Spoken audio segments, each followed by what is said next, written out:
remember this one? Which Paul would have been aware of.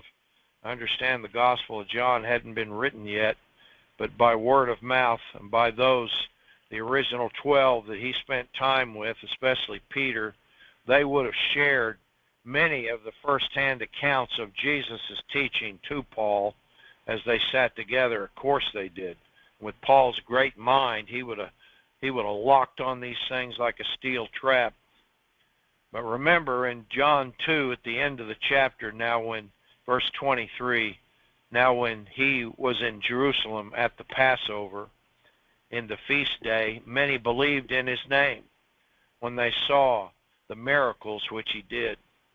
But Jesus did not commit himself unto them, because he knew, gnosko, experientially knew all, men and women, and needed not that any should witness, testify regarding mankind, humankind. For he, gnosko, said it again, establishes it, what was in humankind, mankind. Yes, he did.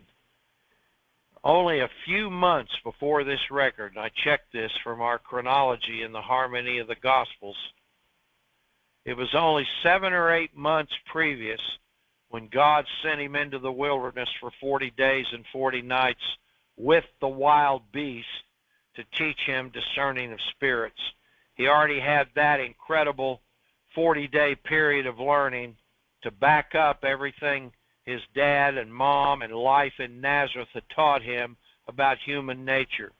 I say that because it says here in Acts they were of one accord. They were all of good cheer, which means they were all in one accord. But Paul couldn't let his guard down. He knew this lesson.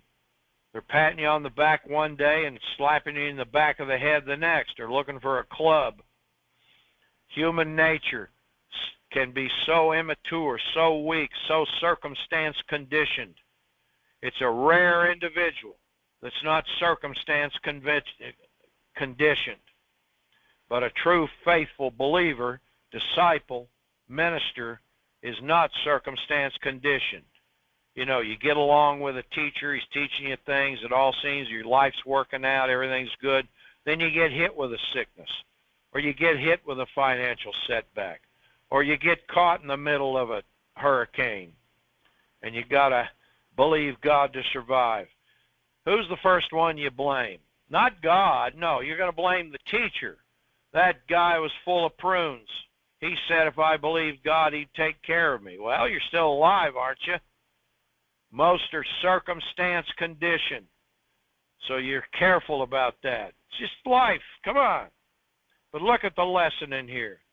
All this stuff, Paul had proven himself so faithful, so magnetic, so charismatic. They were with the greatest man they'd ever been close to was with them on that ship. And yet, another circumstance is going to come up here in a minute, and many of them are going to freak out. They're going to freak out again, especially the ones whose life was at stake that were in charge of the prisoners. Well, let's keep moving, then you'll see that lesson. And when we were all in the ship, 216 souls. A score is 20. 3 times 20 is 60. And 16 is 76. 276.